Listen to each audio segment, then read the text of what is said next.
야, 네, 우리 옆에 분하고 한번 이렇게 인사하셨으면 좋겠습니다. 잘 오셨습니다. 네, 한 번 더 인사하실까요? 사랑합니다. 네, 네, 서로 더 사랑하시는 여러분들 되시길 바라겠습니다. 네. 사랑하는 우리 성도 여러분, 지난 시간에 우리는요 신명기 4장 9절에서 14절까지의 말씀을 통해서 하나님께서 이스라엘에게 주셨던 율법의 근원에 대해서 우리가 같이 말씀을 나눴죠.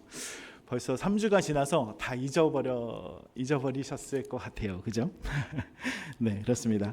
하나님께서 시내산에서 백성들에게 임하셨을 때 형상은 감추셨습니다. 그러니까 모습은 감추시고 어떤 걸 보여주시거나 하나님의 그 거룩한 임재를 나타내시거나 그런 것이 아니라 오직 음성, 하나님의 말씀으로만 임하셨다라는 것을 우리는 같이 나눴죠. 그 하나님께서 음성, 말씀으로 우리에게 임하시고 또 거하셨다는 것은 우리에게 차가운 법조항을 주시면서 이것만 지켜라, 이것을 행해라 라고 하는 그런 것뿐만이 아니라 말씀을 보게 되면 하나의 언약궤에 두 돌판을 함께 보관하듯이 우리와 함께 동거하고자 하시는 하나님의 사랑의 언약이라는 사실을 우리에게 말씀하고 있다는 것을 우리는 보게 됩니다. 마태복음의 말씀을 보게 되면 임마누엘이라고 말씀하시잖아요. 임마누엘이라고 말씀하시면서 우리와 함께 하시는 하나님에 대해서 계속 말씀하고 계시는데, 그것과도 마찬가지로 하나님께서 언약을 주시고 그 두 돌판을 주셨는데 단순히 돌판 하나를 주신 게 아니라 그 두 돌판을 같이 주심으로 인해서 우리와 함께 동행하시고자 하는, 우리와 마치 부부의 관계 같은 그런 관계를 가지고자 하시는 하나님의 그 은혜를 우리가 기억하게 됩니다. 그리고 모세는 그 말씀의 마지막 말미에 뭐라고 말씀을 하시냐면, 이 놀라운 은혜의 역사, 하나님께서 우리를 이렇게 동행하시고 함께 하시고 하시는 그 은혜를 너희만 잊지 말고, 너희만 가지고 있지 말고 다음 세대에게 철저히 가르치라 라고 강력하게 명령하신 것을 우리는 보게 됩니다. 여러분, 그동안 하나님의 그 언약, 하나님의 말씀 우리 다음 세대에게 잘 전하셨나요? 네, 잘 전하셨죠? 네, 잘 전하셨을 줄로 믿습니다. 이렇게 대답을 못 하십니까? 저를 이렇게 보시고 계신 것 같아요. 우리가 여름성경학교 두 부서의 여름성경학교를 이제 마쳤는데 계속 같이 기도해 주셔야 되는 것이 무엇이냐면, 우리가 이렇게 아이들에게 전해준 그 복음의 씨앗들이 그 아이들의 삶 가운데서 계속 자라날 수 있도록 함께 기도해 주시기를 부탁드리겠습니다. 네, 그래야 그 아이들이 우리의 다음 세대의 기도자가 되고 우리 다음 세대의 예배자가 되고 또 하나님의 귀한 그 거룩한 일을, 우리 동영교회를 계속 이어나갈 다음 세대이기 때문에 그렇습니다. 여러분, 그들을 위해서 기도해 주시고 또 복음을 계속 가르쳐 주시는 모든 분들 되시길 바라겠습니다. 자, 오늘 말씀은요, 사실 오늘 두 구절의 말씀만 읽었지만 오늘부터 같이 오늘 나누려고 하는 말씀은 15절부터의 말씀입니다. 오늘 말씀을 보게 되면 본문의 15절 말씀에 모세는요 그 시내산의 역사적 현장을 다시 한번 이야기하면서 오늘 말씀이 시작되는 것을 보게 되는데, 15절 말씀입니다. 우리 한번 같이 한번 읽어볼까요? 같이 읽겠습니다. 시작. 여호와께서 호렙산 불길 중에서 너희에게 말씀하시던 날에 너희가 어떤 현상도 보지 못하였은즉 너희는 깊이 삼가라. 아멘. 여기서 한 번 더 얘기하시는 거예요. 그러니까 14절까지의 말씀 가운데서 그 형상을 보여주지 않으시는 것에 대해서 말씀을 하고 마쳤는데도 불구하고 15절의 말씀에 다시 한번 이것을 언급하면서 말씀하시는 것이죠. 가나안에 입성을 앞둔 백성들에게 이 모세는 오늘 율법의 본문을 통해서 하나님을 섬기는 율법의 중심, 바로 핵심이 무엇인가라는 것을 선포합니다. 그 중심은 지난 시간에도 같이 나눴던 우상이 아니라 하나님만을 섬겨야 된다, 하나님만을 섬기는 것을 말씀하는 것을 보게 되죠. 근데 하나님께서 왜 어떠한 형상도 만들지 말라라고 이렇게 경고하시고 계시는 걸까요? 그리고 오늘 말씀 말미에 보게 되면 24절에 왜 자신을 질투하시는 하나님이시다, 소멸하는 불이시다 라고 이렇게 말씀하시는 걸까요? 오늘 말씀을 통해서 나를 향한 하나님의 뜨거운 사랑과 거룩한 경고를 다시 한번 바라보시고 깨달아 아시는 은혜의 시간 되시길 축원드립니다. 자, 하나님께서 이 모세를 통해서 증거하시는 것, 경고하시는 것은 첫 번째는 무엇이냐면 하나님을 우상으로 전락시키지 말아라 라고 하는 말씀입니다. 여러분, 사람은 사람 눈에 보이는 것을 의지하려는 본능이 있습니다. 고대 근동 대부분의 이방 종교들은 모두 자신이 섬기는 신의 형상을 만들어서 그곳에 신이 거한다라고 그렇게 믿었어요. 우리 성경에서 많이 보게 되는 신들의 이름들이 있죠. 뭐 바알이라든지 아스다롯이라든지 뭐 다곤 신상 같은 것들을 우리가 자주 보게 되는데, 이렇게 신상을 만들어서 어떤 형체를 만들고 어떤 상을 만들어서 그것에 하나님이 아닌 그 신들이 있다라고 하는 그런 것을 가진 것이 그 근동 지방에 있었던 많은 이방 종교들이었습니다. 그런데 하나님이요, 그것과 다르게 피조물인 인간이 어떠한 모양도 어떤 하나님의 형상화하는, 형상을 만드는 것을 금하셨습니다. 하나님께서 이 형상을 금하신 이유는 다른 것이 아니라 하나님을 형상화하는 순간에 무한하시고 전능하신 여호와 하나님을 우리의 손안에 가두고 제한하는 무능한 우상으로 전략시켜 버리기 때문에 그렇습니다. 제가 그 프라모델 아시죠? 네, 프라모델 만드는 거 되게 좋아합니다. 네. 뭐 건담이라든지 뭐 비행기라든지 그런 걸 만드는 걸 되게 좋아하는데, 우리가 그것을 가리켜서 이제 피규어라고 이렇게 불리기도 하죠. 이 피규어라고 불리는 상품을 사거나 우리가 만드는 이유는 다른 것이 아니에요. 그 존재에 대한 소유를 나타내는 것이기 때문에 그렇습니다. 그러니까 우리가 보잖아요. 이렇게 뭐 비행기를 만들다든지 뭐 저 같은 경우 뭐 건담을 만든다든지 그렇게 하는 거는 이제 비행기를 보면서 어때요? 비행기는 되게 크잖아요. 크고 되게 많은 사람들 나르고 막 그런 일들을 내가 갖고 싶은 거예요. 내가 갖고 싶고 내가 그것을 가지고 놀면서 마치 비행기가 되는 것처럼 그렇게 행동을 하는 그런 것들을 우리가 보게 되죠. 그렇습니다. 이 존재의 이유, 내 손으로 조종하고 통제하고 싶어하는 인간의 욕망 때문에 그렇습니다.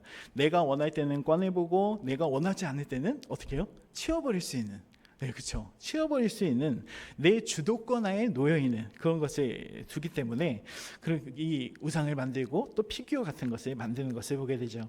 하나님의 형상화하는 우상 숭배의 본질도 이와 같은 것이죠. 하나님이 있는 그대로 경외하는 것이 아니라, 하나님이 눈에 보이지 않잖아요. 그냥 그렇게 하나님 보이지 않으시지만 우리를 계속 보고 계신다는 것을 우리가 기억하고 그렇게 살아가야 되는데, 그게 아니라 그 하나님을 그대로 경외하는 것이 아니라 내 삶의 편의에 맞춰서 쉬운 내 소유로 만들려고 하는 인간의 오만함 그리고 소유욕 때문에 우리는 때로는 하나님이 형상화하려는 것들을 하게 됩니다. 이게 이제 십자가도 이제 그런 유로 이제 그렇게 지칭이 됐잖아요. 그런 것을 보게 되죠. 이어지는 오늘 본문을 보게 되면 16절부터 18절의 말씀을 보게 되면 모세가 만들지 말라라고 하는 이 우상의 목록들이 쭉 나열되고 있습니다. 그것을 읽어드릴게요. 남자의 형상이든 여자의 형상이든 땅 위에 있는 짐승의 형상이든 하늘에 나는 새의 형상이든 땅에 기는 곤충의 형상이든 물속에 있는 어족 물고기의 형상이든 그렇게 기록합니다. 그렇게 쭉 나열하면서 이야기해요. 그리고 19절에 이르면 뭐까지 이야기하냐면 해와 달과 별 천체에 대한 부분까지도 이렇게 언급을 하면서 이런 것들의 형상같이 하나님을 만들지 말라라고 하는 것을 우리가 보게 됩니다. 그런데 재밌는 사실은, 흥미로운 사실은 무엇이냐면 이 순서 여러분 어디선가 많이 보이지 않으셨나요? 어디서 이것을 발견할 수 있을까요? 사람이 먼저 나오고, 사람, 땅 위에 있는 짐승, 하늘에 나는 새, 땅에 기는 곤충, 물속에 있는 어족, 그리고 해와 달과 별. 여러분 이게 어디에 나오냐면 창세기에 나옵니다. 근데 창세기 나오는데 창세기를 거꾸로 뒤집으면 이 모습이 됩니다. 그죠? 인간이 가장 마지막에 창조됐잖아요. 네, 그런 이야기를 하는 거예요. 모세가 이 이야기를 하는 이유는 창세기 1장에 나오는 하나님의 창조 순서를 거꾸로 뒤집어 놓음으로써 이 인간, 짐승, 새, 곤충, 물고기로 내려가는 이 순서가 인간의 죄로 인해서 스스로 불패할 때 일어나게 되는 창조 질서의 역전, 이 역행을 보여준다는 사실입니다. 당시 애굽이나 가나안 이방인들이 섬긴 우상들의 모습을 보게 되면 소나 뭐 매라든지 쇠똥굴이나 뭐 물고기, 뱀 등을 신으로 섬겼습니다. 근데 이 짐승들을 보게 되면 하나님께서 우리에게 통치하라고 맡겨주신 피조물을 오히려 숭배의 대상, 예배의 대상, 섬김의 대상으로 삼았던 것을 우리가 보게 되죠. 그러니까 우리가 피조물을 다스리고 정복하고 그들을 관리해야 되는 입장인데, 그들을 마치 하나님과 같이 섬기고 하나님과 같이 대하고 하나님께 예배를 드리는 것처럼, 이 뱀이, 아니 이 소가, 이 쇠똥구리가, 쇠똥구리가 좀 이상한데요, 쇠똥구리가 신이야 라고 그렇게 여기면서 그렇게 섬겼다는 것이죠. 사도 바울은 로마서 1장 22절에서 23절의 말씀 보면 이 어리석음에 대해서 이렇게 지적합니다. 같이 한번 읽어볼까요? 같이 읽겠습니다. 시작. 스스로 지혜 있다 하나 어리석게 되어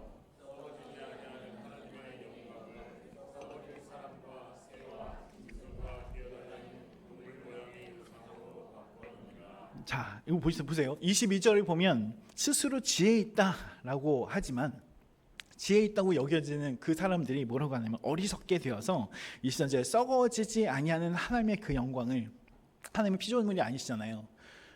그죠? 육체를 입거나 무엇을 가지고 계신 분이 아니, 형상을 가진 분이 아니신데도 불구하고 그 하나님의 그 영광을 썩어질 사람과 새와 짐승과 기어다니는 동물의 모상으로 우상으로 그렇게 바꿔버렸다라고 말씀합니다. 물론 이스라엘 백성도 애굽에서 보았던 이런 우상 문화에 끊임없이 유혹을 받아오고 있었던 민족이었습니다. 그래서 이제 40일 동안 시내산에 모세가 올라갔을 때 아무 소식이 없으니까 백성들이 아론을 선동하잖아요. 아론에게 막 얘기를 해서 만드는 것이 뭐예요? 소의 형상을 만들었잖아요. 너무나도 익숙했던 그 애굽의 문화에 있었던 그것을 만듦으로써 그것이 하나님이시다라고 선포했던 것들을 보게 됩니다. 그래서 성도 여러분, 우상 숭배가 단지 우리가 그렇게 여길 수 있을 것 같아요. 십자가 없는 불당이나 신전에만 있는 것이 아니죠. 골로새서 3장 5절 말씀을 보게 되면 이 우상 숭배가 어디까지 한정될 수 있느냐, 어디까지 이거 우상 숭배로 볼 수 있느냐라고 말씀하는데 같이 읽겠습니다. 시작. 그러므로 땅에 있는 지체를 죽이라. 곧 음란과 부정과 사욕과 악한 정욕과 탐심이니 탐심은 우상 숭배니라. 네, 사도 바울이 이것까지도 우상 숭배라고 여기는 거예요. 그러니까 오늘날 우리도 그렇죠. 하나님의 내 욕심을 채워주는 수단으로 제한한다면, 하나님보다 더 의지하는 세상의 가치를 내가 마음에 품는다면 그것은 우리의 눈으로 보이진 않지만 우리 마음에는 우상 숭배를 하고 있다라고 말씀할 수 있다는 것입니다. 우리의 습성이 이렇기 때문에 그래요. 꼭 이것을 기억하시고 여러분, 우상 숭배가 아니라 하나님만 섬기시는 모든 분들 되시길 바라겠습니다. 우리가 원하는 것, 내 앞에 문제가 있으면 꼭 이제 이스라엘 백성들만이 아니라 고대 근동에 있는 사람들처럼 이런 형상을 만드는 것이 아니라 우리 마음 가운데 하나님께서 이것을 들어주시는 분이다라고만 만들기만 해도 여러분, 그것이 우상 숭배가 될 수 있다는 사실을 우리는 꼭 기억할 필요가 있습니다. 여러분, 하나님을 섬기실 때 이렇게 섬기지 마시고 하나님의 사랑으로 섬기시는 여러분들 되시길 바라겠습니다. 자, 두 번째는요, 피조물이 아닌 창조주만을 경배하라는 명령이 바로 이 안에 담겨 있습니다. 19절의 말씀을 보게 되면 모세가요, 지상의 피조물만이 아니라 하늘의 해와 달과 별 그리고 천체를 보고 미혹되어서 경배하지 말라고 경고합니다. 19절 말씀 같이 읽겠습니다. 시작. 또 그리하여 내가 하늘에 향하여 눈을 들어 해와 달과 별들, 하늘 위에 곧 천체, 곧 너희의 하나님 여호와께서 천하 만민을 위하여 배정하신 것을 보고 미혹하여 그것에 경배하여 섬기지 말라. 여러분, 천체를 한번 보시면 어떨까요? 태양 얼마나 커요? 지금 저희가 알고 있는 태양의 크기는 뭐 저희에 비교하면 수억만 배가 되는 그 태양의 크기. 달도 그렇죠. 우리가 살고 있는 지구만 하더라도 엄청나게 큰 그 행성이 그 태양을 돌고 있고 그것도 규칙적으로 계속 돌고 있는 것을 보면, 와, 어떻게 이런 일이 있을 수 있나라는 것을 생각해 볼 수가 있습니다. 근데 그것을 눈을 들어서 보게 될지라도 그것들을 섬기지 말라라고 말씀하세요. 쉬운 성경에서는 이 19절을 이렇게 번역하는데 제가 좀 읽어드리겠습니다. 눈을 들어 하늘을 바라보면 해와 달과 별들이 보이겠지만 그것들에게 절하거나 그것들을 경배하지 마시오. 그것들은 여러분의 하나님 여호와께서 이 세상의 모든 백성을 위하여 만들어 주신 것이요 라고 말씀합니다. 여러분, 이것이 놀라워 보이지만 많은 힘을 갖고 있는 것처럼 보이고 우리의 힘으로는 와, 이건 어떤 것 하나도 할 수 없는 것으로 정말 위대한 천체와 별과 달과 해로 이렇게 보일 수 있겠지만 그것을 섬기지 말라라고 말씀합니다. 왜냐하면 이들이 바로 우리를 위해서 하나님께서 주신 것이기 때문에 그렇습니다. 여러분, 천주에 역행하면 되지 않겠죠? 그렇습니다. 근데 이방 민족들은 그러지 않았어요. 하늘의 해와 달과 별을 신으로 섬겼습니다. 근데 성경은 분명히 선포하죠. 이 천체도 신이 아니라 하나님께서 온 천하 만민을 위해 만드신 배정하신 또 피조물에 불과하다라고 말씀합니다. 피조물을 섬기는 인생은 정말 헛된 것을 쫓는 인생이다라는 것을 말씀하고 있습니다. 그래서 이사야에서 선지자는 하나님의 선포를 이렇게 말씀하죠. 이사야에서 40장 25절부터 26절까지 말씀 같이 읽겠습니다. 시작. 거룩하신 이가 이르시되 그런즉 너희가 나를 누구에게 비교하여 나를 그와 동등하게 하겠느냐 하시니라. 너희는 눈을 높이 들어 누가 너 모든 것을 창조하였나 보라.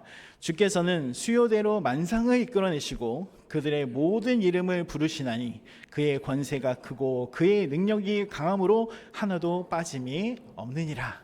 아멘. 여러분, 하나님의 능력이 이만큼이시라는 거예요. 그러니까 우리가 별과 달과 별만 보면서도 위대하다라고 여기긴 하지만 그것보다 더 크신 하나님이 계시다는 것을 우리가 꼭 기록해야 된다는 것을 말씀하고 있습니다.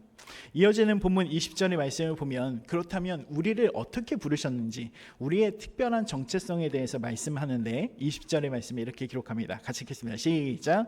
여호와께서 너희를 택하시고 너희를 새 풀무불 곧 애굽에서 인도하여 내사 자기 백성의 기업의 백성을 삼으신 것이 오늘과 같아도. 아멘. 네, 하나님께서 어디에서 불러내셨다고요? 새 풀무불 같은 애굽에서 인도하여 내사 어떻게 삼으셨대요? 자기의 기업 백성으로 삼으셨다라고 말씀합니다. 하나님은 이스라엘을 새 풀무불, 즉 뜨거운 용광로와 같은 애굽의 종살이와 고통 속에서 건져내셨죠. 근데 그 건져내신 이유가 다른 것이 아니라 우리를 하나님의 특별한 기업, 하나님의 소유로 삼기 위해서였습니다. 베드로전서 2장 9절의 말씀을 보게 되면 이렇게 말씀하죠. 너희는 택하신 족속이요 왕같은 제사장들이요 거룩한 나라요 그의 소유가 된 백성이니 이는 너희를 어두운 데서 불러내어 그의 기이한 빛에 들어가게 하신 이의 아름다운 덕을 선포하게 하려 하심이라 라고 말씀합니다. 우리를 부르신 이유가 다른 것이 아니라 우리를 하나님의 백성으로 삼으시고 소유로 삼으셔서 하나님의 덕을 선전하고 하나님을 알리고 하나님을 알 수 있게 하는 그것을 택하기 위해서 우리를 불러내셨다라고 말씀합니다. 근데 우리를 이렇게 불러내셨는데 우리가 해와 달과 별만 섬기고 있으면 어떨까요? 우리가 짐승을 하나님이라고 여기고 그렇게 섬기고 있었다면 어떨까요? 하나님이 노하시겠죠. 여러분 한번 생각해 보시기 바랍니다. 아버지가 아들과 자식이 있는데 자식을 위해서 막 열심히 일하는데 그 아들이 그 자녀가 저쪽 옆에 가고 저희 다른 아저씨한테 아빠라고 그러면 여러분 어떠시겠어요? 엄마라고 그러면 어떠시겠어요? 이런 때려 네, 그럼 막 나오시겠죠. 그런 말이 막 나올 것 같습니다. 그렇다는 것이에요. 이스라엘 제왕 고대 근동의 모든 민족이 세상에 자신의 필요에 따라서 험한 피조물을 만들면서 찾아다니고 있었죠. 그러나 이스라엘 백성은 온 우주의 창조주이신 하나님께서 먼저 찾아오셔서 사랑을 고백하시고 소유를 삼아주신 특권을 누린 백성이다라는 것을 말씀합니다. 우리도 마찬가지라는 것이에요. 하나님께서 우리를 찾아오셔서 택하시고 베풀어 주신 그 구원의 은혜에 우리는 늘 감사하며 살아야 되는 줄로 믿습니다. 여러분 하나님의 구원의 기쁨, 하나님의 은혜와 감사로 또한 그 사랑으로 살아가시는 모든 분들 되시길 바랍니다. 자, 세 번째는 하나님 사람을 의지하지 말고 언약을 붙들라라고 하는 말씀을 담고 있어요. 이어지는 21절과 22절 말씀을 보게 되면 모세가 자신의 이런 가슴 아픈 현실에 대해서 언급을 하고 있습니다. 위대한 지도자였던 모세조차도 이스라엘의 불순종으로 인해서 가나안 땅으로 들어가지 못하고 있었고 요단강 반대편 그 광야 에서 죽어야만 했죠. 그 얘기를 하는 거예요. 21절과 22절 그 읽어보면 그 이야기를 하고 있습니다. 읽지 않겠습니다. 모세가 왜 이 시점에서 자신의 죽음을 다시 한번 이야기하면서 내가 너희 죄 때문에 이렇게 들어가지 못한다라는 것을 왜 이야기하고 있을까요? 이것은 단순하게 야 너희가 너희 때문에 내가 못 들어가라고 그런 이야기가 아니라 첫 번째는 무엇이냐면 가나안 땅에 들어가는 것이 당연한 권리가 아니라는 것이에요. 꼭 하나님의 은혜임을 이 백성에게 각인시키고 기억시키기 위해서 이 모세는 다시금 자신의 그 죽음, 내가 여기 들어가지도 못하고 이제 죽게 되는데 그 안타까운 그 심정을 다시 한번 이야기하는 것입니다. 자, 두 번째는 무엇이냐면 출애굽의 영웅이 누굴까요, 여러분? 출애굽의 영웅은 누굴까요? 출애굽을 해서 여기까지 인도한 사람이 누구일까요? 네? 의견이 분분하게 날리고 있습니다. 네, 얘기를 못 하시는 분도 계시고 이게 맞을까라고 이렇게 얘기하시는 하나님이시죠. 네, 하나님이시잖아요, 그죠?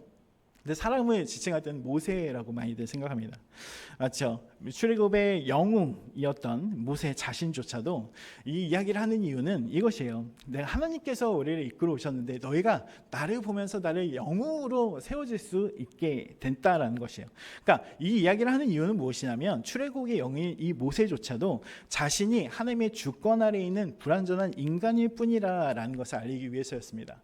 사람들이 그렇잖아요. 위대한 일을 하면 어때요? 와, 저 사람 대단해. 저 사람만 있으면 다 되는 것 같아. 저 사람이 우리 교회 오면 우리 교회 부흥될 거야. 그렇게 여길 수도 있어요. 그죠? 그런 일들이 일어나기도 합니다. 한 사람을 영웅화해 갖고 그 사람을 막 섬겨주고 막 그렇게 하는 일들이 우리에게서 일어날 수 있기 때문에 그렇습니다. 그래서 모세가 이 이야기를 다시 이끌어내서 이 백성들에게 이야기하면서 이 이야기를 하는 이유는 모세가 죽은 뒤에 백성들이 모세를 신격화하거나 예배하거나 숭배하는 이 우상 숭배를 원천 봉쇄하기 위해서 이 이야기를 이 백성들에게 하고 있다는 사실이에요. 사실 시편 146편 3절에서 5절 말씀을 보면 이렇게 기록을 합니다. 같이 한번 읽어볼까요? 같이 읽겠습니다. 시작. 귀인들을 의지하지 말며 돌 힘이 없는 인생도 의지하지 말지니 그의 호흡이 끊어지면 흙으로 돌아가서 그날에 그의 생각이 소멸하리로다. 야곱의 하나님을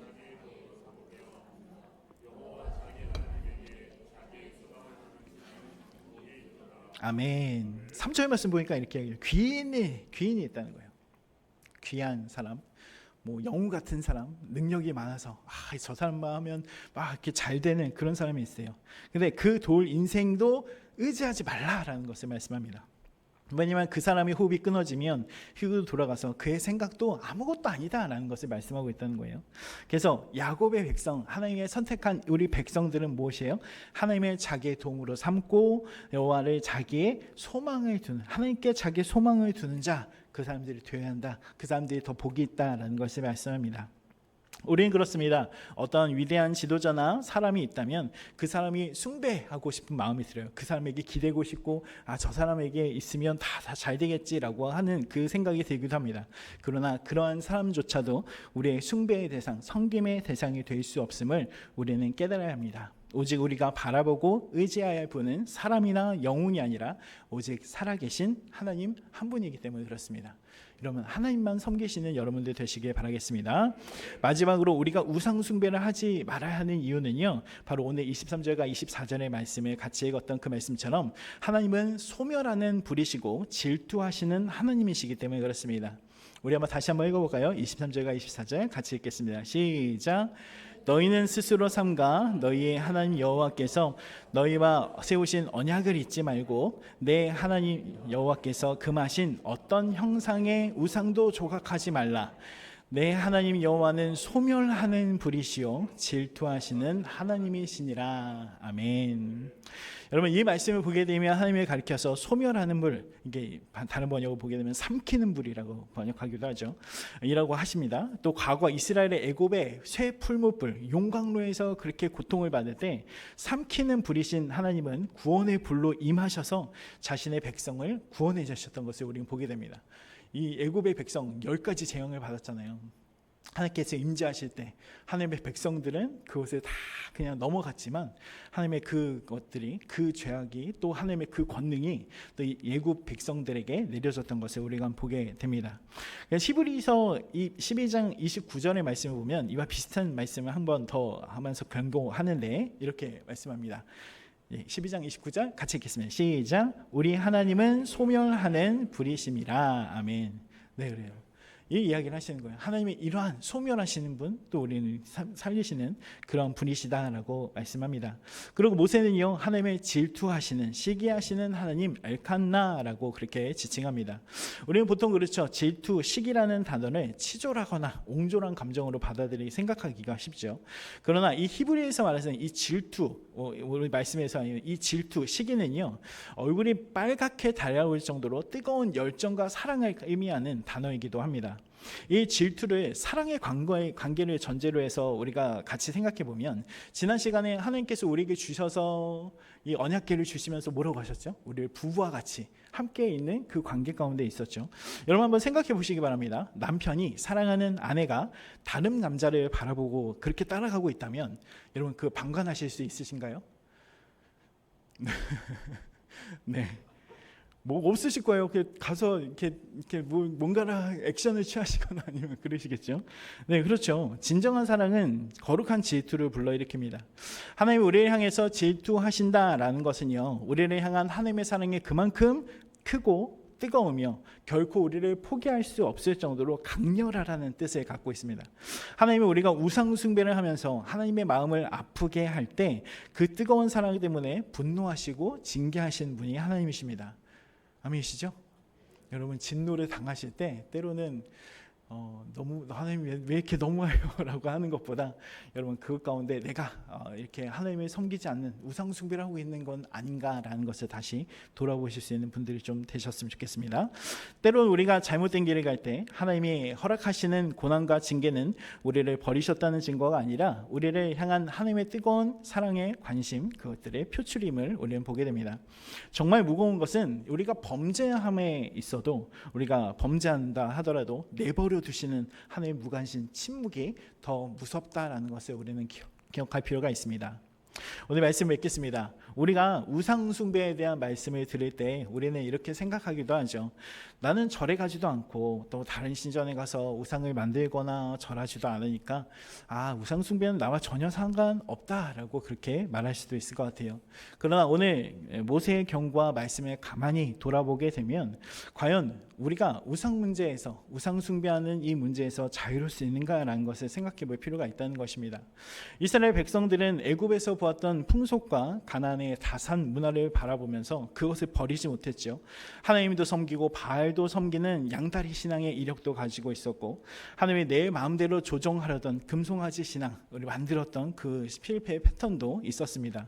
그렇다면 우리는 어떤 모습일까요? 여러분, 우리의 마음 가운데 하나님보다 내 통장 잔고가, 세상의 재물이 내 마음에 더 큰 평안과 불안을 결정하고 있지는 않는지, 삶의 모든 중요한 결정의 순간에 하나님의 말씀이 아니라 돌에 맞춰져 있지는 않은지 우리가 돌아볼 필요가 있습니다. 때로는 우리의 자녀가 이 우상이 되기도 하죠. 이 자녀의 성장, 주일 예배보다 성적이라든지 스펙이라든지 성공의 우선순위가 되어서 내 자녀를 내 소유처럼 붙잡고 있다면 그것 또한 이 자녀가 우상 숭배에 되었던 것을 우리는 보게 되죠. 또 때로는 자기 중심이 우상이 되기도 합니다. 하나님의 영광이 드러나는 것보다 세상과 교회 가운데 사람들에게 인정받고 싶은 나의 욕망, 나의 이름과 내 자존심이 상할 때 하나님의 관계마저 흔들리는 모습이 있다면 때로는 내 자기 중심이, 내가 더 우선되는 것이 우상이 되어질 때가 있습니다. 또 세상적인 수단이 되기도 하죠. 고통, 고난과 답답함이 찾아올 때 하나님이 와서 찾는 것이 아니라 세상 방법, 전문가들 막 찾아가면서 이럴 때 어땠어? 이럴 때 어땠어? 라고 찾아가는 그 신앙의 타협이 때로는 우리를 이 세상과 타협하고 세상의 수단 가운데 있는 하나님을 바라보는 것이 아닌 세상을 바라보는 우상숭배의 죄가 될 수도 있습니다. 하나님은요, 우리의 마음을 나누어 받고 싶어 하지 않으십니다. 피조물에 불과한 세상에 하나님보다 더 사랑할 때 이 하나님은 우리를 향해서 질투하신다라고 말씀하시기 때문에 그렇습니다. 오늘 말씀을 통해서 우리 안에 은밀한 우상들이 있다면 이제는 결단하고 내려놓는 모든 분들이 되시길 바라겠습니다. 오늘 말씀을 기억하시고 소멸하는 부리시고 또 우상을 질투하실 만큼 우리를 끝까지 사랑하시는 그 하나님의 그 뜨거운 사랑 안에 거하시며 오늘도 우리의 주님만을 사랑하고 예배하는 복된 성도님들이 되시길 주님의 이름으로 축원드립니다.